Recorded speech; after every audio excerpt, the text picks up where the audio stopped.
여러분 아시는 대로 얼마 전에 이 미국에 새로운 대통령이 취임을 하였습니다.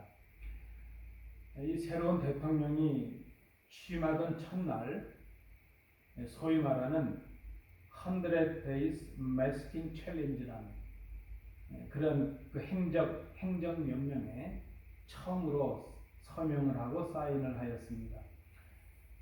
그것은 무엇인가 하면 앞으로 향후 100일 동안 마스크를 착용하는 것을 대통령의 권한으로 명령하는 것입니다.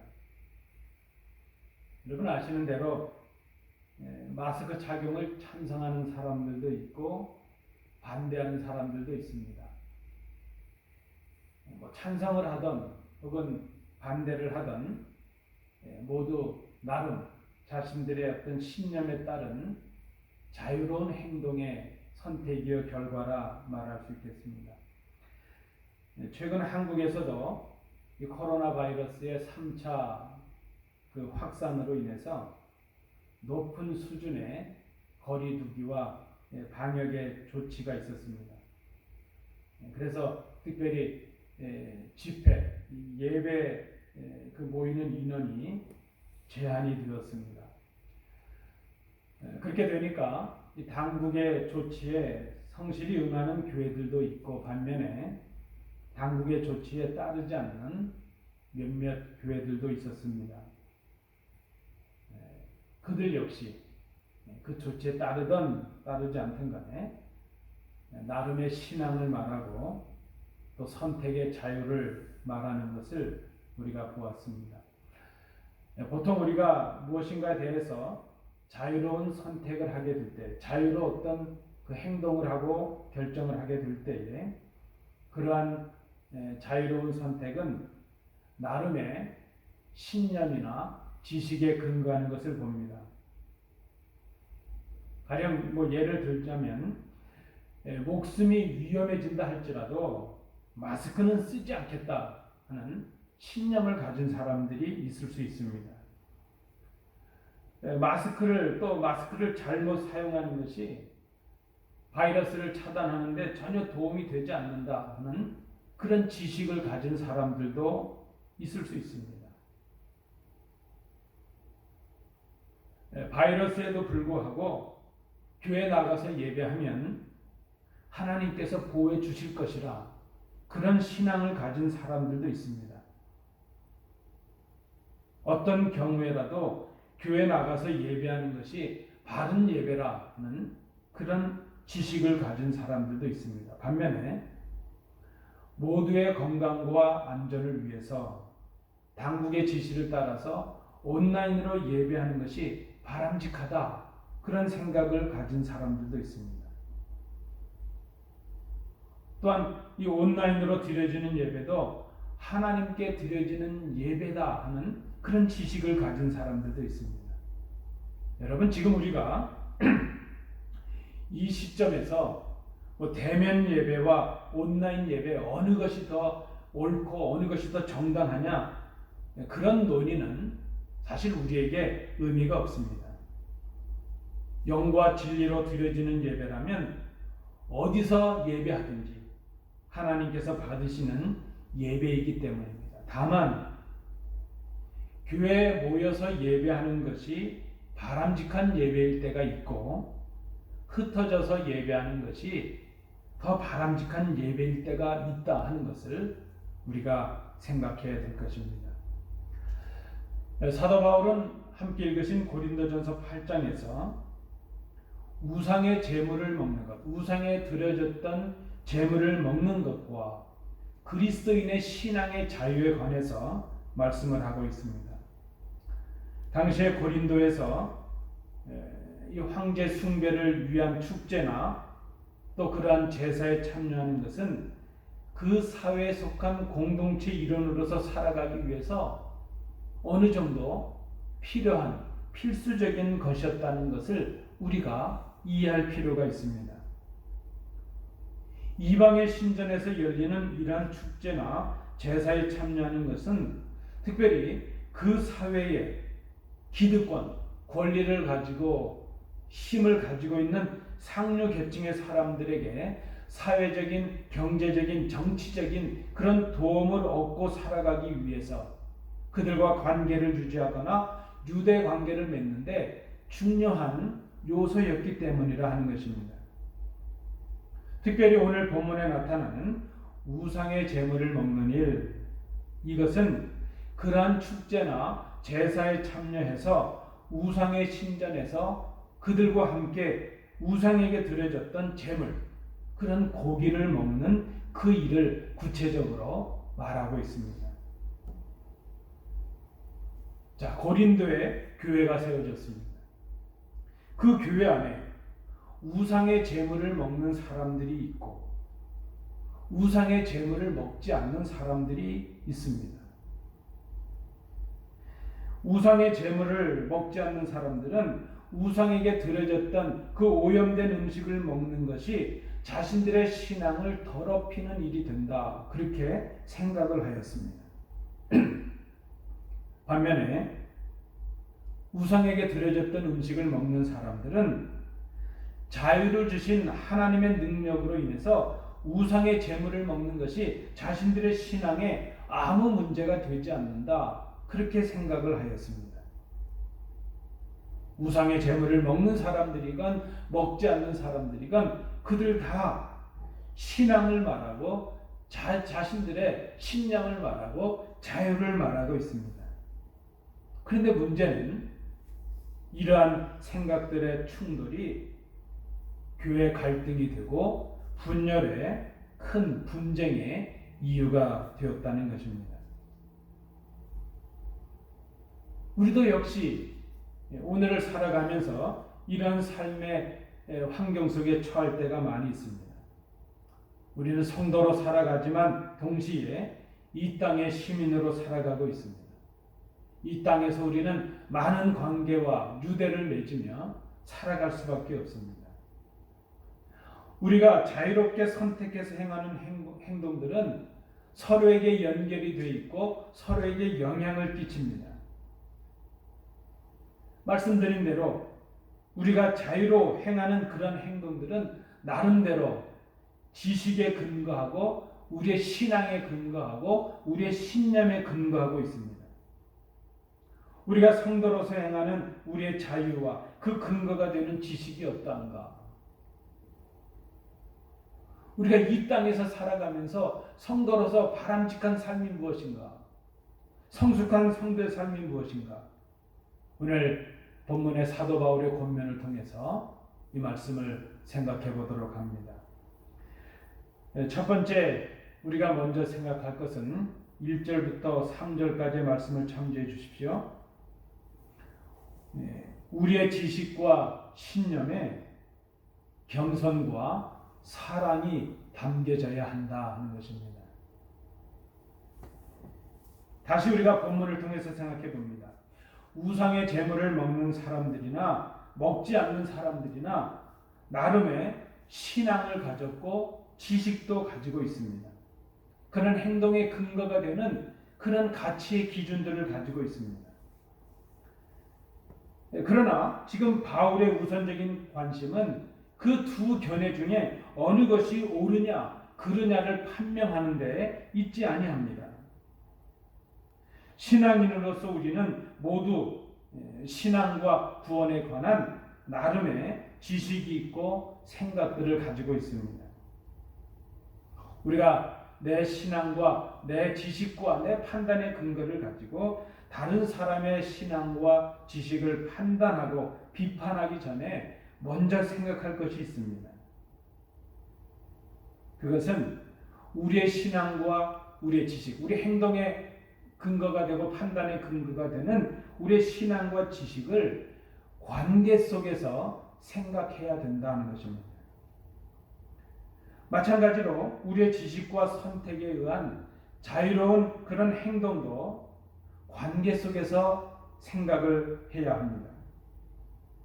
우리가 생각해야 되는 관계는 수직적이고 수평적인 관계입니다. 하나님과의 관계요, 다음은 이웃과 형제들과의 관계입니다. 여러분이 관계적이라는 이 말은 인격적이라는 말이죠. 그리고 인격적이라는 이 말, 그것은 책임적이라 하는 그런 의미를 갖습니다. 우리는 하나님과의 관계 속에서, 이웃과의 관계 속에서 인격적인 관계를 맺습니다. 그 관계, 인격적인 관계는 책임을 갖는 것을 의미합니다. 하나님 앞에서 하나님의 백성의 책임이 있습니다.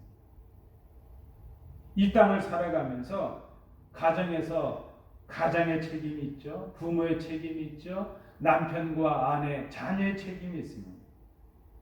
이 땅을 살아가면서 시민의 책임이 있습니다. 교회에 속한 교인으로서 마땅한 교인의 책임이 있습니다. 특별히 우리가 교회 직분을 맡았다면 직분자의 무거운 책임이 있습니다. 우리의 지식, 우리의 판단의 근거가 되는 우리의 신앙과 우리의 지식, 우리의 신념을 하나님과의 관계 속에서, 이웃과의 관계 속에서 먼저 생각해 보라는 것입니다. 하나님과의 관계 속에서 먼저 생각해 봅니다. 하나님을 향한 나의 신앙과 나의 지식이 완전할까? 만물의 근원 되시고 창조도 되시는 하나님 앞에서, 우리의 생명의 주인 되신 주님 앞에서 우리가 인격적으로나 우리의 지식적으로나 우리가 완전한 존재일까? 사도 바울이 1절에서 지적하고 있는 것처럼 무엇인가를 안다는 것이 자랑이 되고 그것이 오히려 우리를 교만하게 할 수 있다는 것을 생각합니다. 사도 바울이 계속 말합니다. 사실 무엇을 알고 있다고 생각하는 것은 그 많은 모르는 것들 중에서 몇 가지만 안다는 것을 의미합니다. 그래서 우리가 안다고 생각하는 것과 실제로 아는 것은 큰 차이가 있습니다. 우리가 하나님을 안다고 하지만 하나님에 관해서 아는 것과 하나님의 인격적으로 아는 것은 참 차이가 있기 때문입니다. 무엇인가를 알고 자랑한다는 것, 그것은 오히려 마땅히 알아야 될 것을 알지 못하고 있는 그런 사람인 것을 스스로 드러내는 것이라 사도 바울이 말씀을 합니다. 말씀드린 대로 더구나 우리가 하나님을 완전히 알고 있다고 말한다면 참으로 어리석은 일입니다. 여러분, 우리는 다 알 수가 없습니다. 우리 스스로도 우리가 온전히 알 수가 없습니다. 그런 우리가 어떻게 하나님을 온전히 알 수 있고 다른 사람을 온전히 알 수 있고 판단할 수 있겠습니까? 진정으로 하나님을 알고 있다면 하나님의 마음과 하나님의 뜻을 알게 될 것입니다. 그리고 진정으로 하나님을 알게 된다면 하나님의 사랑을 깨닫고 하나님을 사랑하게 될 것입니다. 하나님을 사랑하는 사람은 자신이 알고 있는 것으로 인하여 다른 사람을 판단하거나 비판하는 사람이 되지 않습니다. 오늘 이 본문을 통해서 우리가 성숙한 신앙을 위해서 먼저 생각하는 것이 이것입니다. 우리의 삶에, 우리의 행동의 판단의 근거가 되는 우리의 지식과 우리의 신념을 하나님과의 관계 속에서, 이웃과의 관계 속에서 생각하자 하는 것입니다. 내가 아직 완전하지 못함을 겸손하게 인정해야 될 것입니다. 그리고 형제들과의 관계 속에서 우리의 판단과 지식에 사랑을 더해야 할 것입니다. 우리의 신념과 우리의 지식에, 우리의 생각과 행동에 주님의 사랑을 담아야 합니다. 형제들을 이해하고 배려함으로 사랑의 덕을 세우라.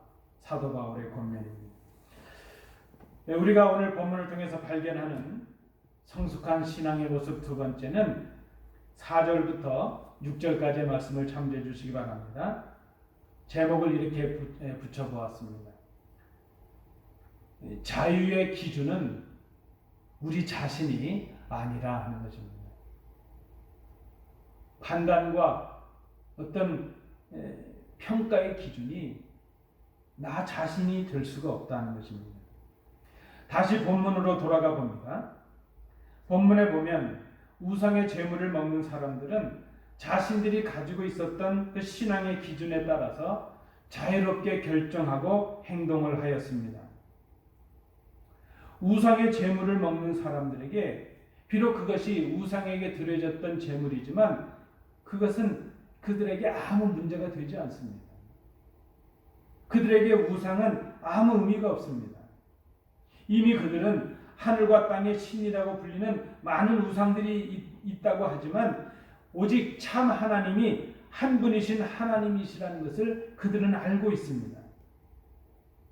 하나님에 관한 지식을 그들은 가졌습니다. 그래서 그들은 하나님에 관한 이 지식으로 인해서 그리스도 안에서 누리는 자유로 말미암아 우상의 제물을 먹어도 스스로 신앙에 거리낌도 없고 아무 문제가 되지 않습니다. 그들은 이 지식을 가진 강한 사람들입니다. 그러나 여러분, 공동체 안에 다 강한 사람만 있는 것은 아닙니다. 모두가 다 이렇게 성숙한 분량의 신앙의 지식을 가진 것이 아닙니다. 우상의 제물을 먹지 못하는 사람들도 있습니다. 우상의 제물을 먹지 않는 사람들도 자신들이 가지고 있는 그런 신앙의 기준에 따라서 나름대로 자유롭게 결정하고 행동합니다. 우상에게 드려졌던 오염된 음식을 먹는 것으로 자신들의 신앙이 더럽혀질 것이라 그렇게 거리끼는 생각을 가지고 있습니다. 오히려 그들은 아직 미성숙한 사람일 수 있고 연약한 사람들일 수 있습니다. 물론 사도 바울은 지금 이 본문에서 그들은 강한 사람들이고 약한 사람들이 있고 모두가 다 강한 사람들이 되어야 된다. 그래서 누구나 다 우상의 음식을 먹어도 거리낌이 없어야 된다. 그것을 말하는 것은 아닙니다. 우상의 제물을 먹는 것이 옳으냐 아니냐 지금 거기에 사도 바울의 관심이 있는 것은 아닙니다. 음식은 그 자체로 아무 의미가 없기 때문입니다. 다만 우상에게 드려졌던 음식을 먹으면서도 거리낌이 없는 사람들이 있고 신앙으로 소화하는 사람들이 있고 그것을 먹음으로 아직 소화가 되지 못하여 거리끼는 사람들이 있을 수 있다는 것입니다. 먹는 사람들은 먹지 못하는 사람들, 먹지 않는 사람들을 약한 사람들이라고 무시하였습니다. 먹지 않는 사람들은 먹는 사람들을 더러운 사람들이라 그렇게 경멸을 하였습니다. 비록 서로의 생각과 서로의 모습은 달랐지만 이 두 양자 사이에는 공통점이 있었습니다. 그 공통점이 무엇인가 하면 자신들의 선택과 결정의 기준이 바로 자기 자신들이었다는 것입니다. 자신들의 생각이요, 자신들의 판단이요, 자신들의 신앙이요, 자신들의 신념이었습니다. 우리의 큰 문제가 바로 여기에 있습니다. 말로는 하나님의 말씀을 말하고 말로는 신앙을 말합니다. 하나님의 뜻을 말합니다. 그러나 실제는 내 생각이요, 내 기준입니다. 내 경험이요, 내 신념입니다. 사도 바울은 진정한 신앙과 삶의 기준을 오늘 본문에서 제시합니다. 6절 말씀을 보시기 바랍니다. 그러나 우리에게는 한 하나님 곧 아버지가 계시니 만물이 그에게서 났고 우리도 그를 위하여 있고 또한 한 주 예수 그리스도께서 계시니 만물이 그로 말미암고 우리도 그로 말미암아 있느니라. 이 말씀의 의미가 무엇입니까? 우리의 생각과 우리의 판단과 우리의 삶의 기준이 아버지와 그리스도가 되게 하라는 것입니다. 우리의 판단의 근거가 나의 지식이나 나의 지혜가 아니라 아버지와 그리스도여야 한다는 것입니다. 아버지와 그리스도의 말씀이어야 합니다.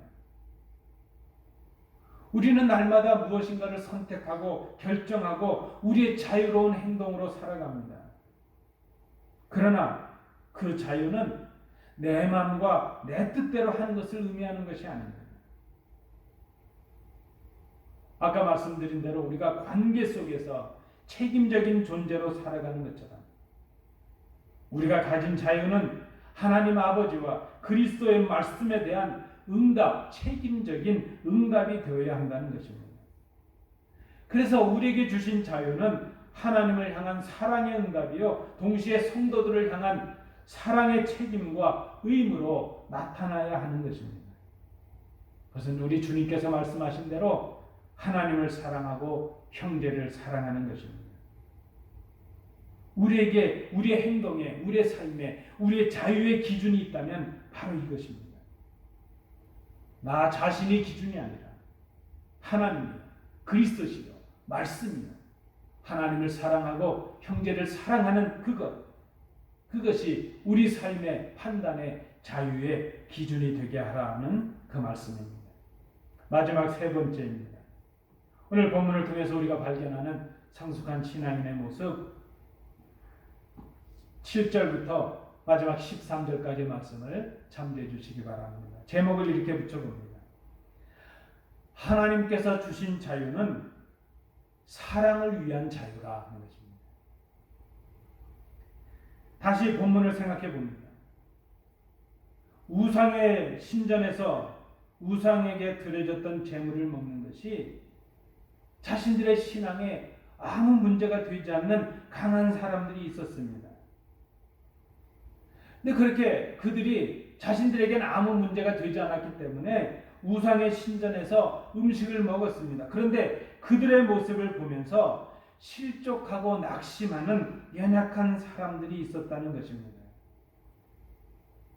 우상에게 드려졌던 고기를 먹고서도 아무런 거리낌이 없는 강한 사람들이 있는 반면에 그들의 먹는 모습을 보면서 거리낌이 되는 사람들이 있습니다. 여러분, 우리 공동체 안에는 강한 사람들이 있고 아직 성숙하지 못한 약한 사람들이 있습니다. 오늘 사도 바울이 지적하고 말씀하고 있는 것처럼 이 음식 자체가 우리의 신앙에 큰 영향을 끼치는 것은 아닙니다. 여러분, 우상의 제물을 먹었다고 해서 강해지는 것도 아니고 먹지 않는다고 해서 약한 신앙도 아닙니다. 사도 바울의 표현에 의하면 그것을 먹는다고 해서 잘 사는 것이고 먹지 못한다고 잘못 사는 것은 그런 것도 아니라는 것입니다. 음식은 그 스스로 아무 부정하거나 그런 의미가 없습니다. 다만 그것을 먹을 때에 거리낌이 있는 사람이 있고 거리낌이 없는 사람들이 있다는 것입니다. 자신의 신념과 지식과 자신의 신앙으로 자유롭게 행한 일들이 다른 사람들을 걸려 넘어지게 하는 그런 일이 된다면 그것을 삼가하라는 것입니다. 그것이 성숙한 신앙이요, 덕을 세우는 신앙이라는 것입니다. 여러분, 그런 일들이 우리 삶 속에 교회 생활 가운데 얼마나 많이 있는지 모릅니다. 나에게는 전혀 문제가 되지 않는 것이 있습니다. 근데 그것이 다른 사람들에게 큰 문제가 되기도 합니다. 내가 나의 자유롭게 행하는 일들이 다른 사람들을 낙심하게 하고 실족하게 하는 일이 될 수 있다는 것입니다. 사도 바울이 권면합니다.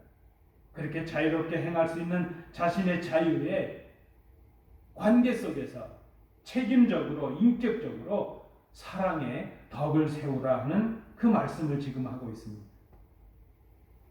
지식을 갖지 못하여, 성숙하지 못하여 우상에게 드려졌던 음식을 먹는 것으로 자신이 더러워질 것이라 생각하는 그런 거리낌을 가진 사람들을 먹는 사람들은 배려하라 하는 그런 권면의 말씀을 주고 있습니다. 여러분, 우리 특별히 10절의 말씀을 우리가 유의해야 될 것입니다. 믿음이 강한 신자들이 우상의 신전에서 음식을 먹는다 해도 그들은 자신들이 가진 지식과 그 성숙한 신앙으로 인해서 스스로에게는 아무 문제가 되지 않는다는 것입니다. 근데 그들이 그렇게 우상의 신전에서 먹는 것을 보는 연약한 신자들은 그들이 우상의 신전에서 음식을 먹는 모습을 보면서 아직 연약하고 소화할 지식이 없어서 그들은 강한 자들, 성숙한 신이라고 생각한 신앙인이라고 생각했던 사람들이 그렇게 먹는 모습을 보면서 우상과 교제하고 경배하는 것도 괜찮은 거구나 그렇게 생각을 할 수 있다는 것입니다. 결국 강한 자들의 자유로운 행동이 약한 자의 멸망의 이유가 될 수 있다는 것입니다. 그것은 형제를 실족하게 하는 죄가 될 것입니다. 그리고 형제를 실족하게 하는 것은 그를 위하여 십자가에 죽으신 그리스도를 향한 죄가 된다는 것을 사도 바울이 엄중하게 경고하고 있습니다. 오히려 사도 바울은 고백합니다. 내가 음식을 먹는 것 때문에 형제를 실족하게 한다면 나는 우상의 제물뿐만 아니라 영원히 고기를 먹지 아니하여 형제를 실족하지 않게 하리라. 자신이 가진 사도의 권위보다 자신이 가진 성숙한 신앙의 자유보다 하나님을 향한 사랑과 형제를 향한 사랑과 그 관심에 자신의 자유를 누르고 제한할 것을 고백하고 있습니다. 여러분, 하나님께서 우리에게 주신 자유는 하나님과 형제를 향한 희생과 헌신의 책임을 담고 있습니다. 자유는 책임입니다. 자유는 관계 속에서 주어지는 응답입니다. 신앙의 자유는 책임이 따릅니다. 하나님과 형제를 향한 사랑의 응답이어야 할 것입니다. 우리가 이 아침에 다시 생각하는 것입니다. 우리는 내 자유라고 말하면서 내 마음대로 행합니다. 그러나 우리에게 주신 자유는 사랑을 위한 자유밖에 없습니다. 우리의 믿음에, 우리의 자유에 성도를 세우는 덕을 이루지 못한다면 그것은 진정한 자유라고 말할 수가 없습니다. 우리에게 주신 자유는 하나님을 사랑하고 형제를 사랑하기 위한, 사랑을 위한 자유이기 때문입니다. 말씀을 맺습니다. 우리의 신념과 우리의 신앙에 담아야 될 것이 있다면 겸손과 사랑이라 말씀을 드렸습니다. 내 행동과 내 자유의 기준이 자신이 아니라 하나님 아버지시요 그리스도시요 하나님의 뜻이요 그리스도의 말씀이 되어야 할 것을 말씀드렸습니다. 그리고 우리의 자유보다 더 앞서야 될 것은 사랑이라는 것을 우리가 생각하였습니다. 그 사랑은 하나님의 사랑에 대한 응답이요 형제를 향한 마땅한 배려요 희생이 될 것입니다. 이 아침 성숙한 신앙을 위하여 우리의 신앙을 정직하게 돌아볼 수 있기를 원합니다. 하나님께서 우리에게 자유를 주셨습니다. 그러나 우리에게 주신 자유는 하나님을 사랑하고 형제를 사랑하기 위한 사랑을 위한 자유입니다. 이 초대의 말씀 앞에 진지하게 우리를 돌아보며 응답하시는 복된 성도들 되시기 바랍니다. 기도하겠습니다.